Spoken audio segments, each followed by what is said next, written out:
190. Dan huwa n-numru ta' ħaddiema li l-kumpanija Baxter se tkun qed timpjega.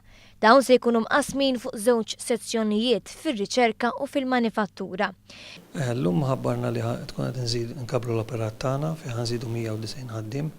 30 minn dawn il-ħaddiema ħajkunu inġiniera impjegati fil-Dipartiment tar-Riċerka u Żvilupp. Dawn ħaddiema ħajkunu qed jikkomplementaw il-workforce assistenti tagħna f'dan is-settur kif ukoll isostnu attività ta' Baxter madwar id-dinja. Il-160 ħaddiem ieħor ħajkunu impjegati fil-manifattura.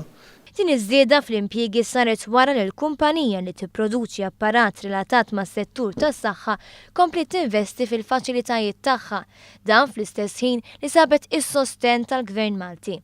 Il-Ministru tal-Ekonomija, Investiment u Intrapriżi żgħar Chris Cardona qal li jum il-ħaddiem kif ukoll l-anniversarju tal-10 snin ta' sħubija ta' Malta fl-Unjoni Ewropea ma setgħux ikunu faħra b'aħbar pożittiva aktar minn hekk. Huwa żar il-bini tal-kumpanija fl-ewwel minuti ta' jum il-ħaddiem fejn iltaqa' mal-amministrazzjoni kif ukoll mal-ħaddiema.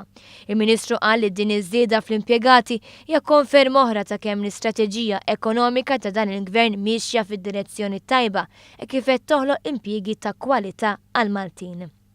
U il-fatt illi ħatimpjega iżjed nies għaw Malta f'settur illi għandu valur miżjud fil-kwalità tal-impjiegi li ser ikollu hawnhekk jagħti iżjed konvinzjoni għaliex kumpaniji oħrajn għandhom ukoll ifittxu l-operat tagħhom għal Malta.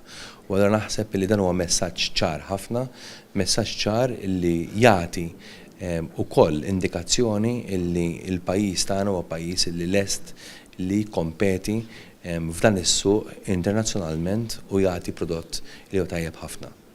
Il-Ministru Chris Cardona tenna li l-Gvern jinsab kommess li jkompli l-industriji lokali kif mis-sena d-dieħla l-industriji se jgawdu minn roħs fil-kontijiet ta' dawn l-ilma.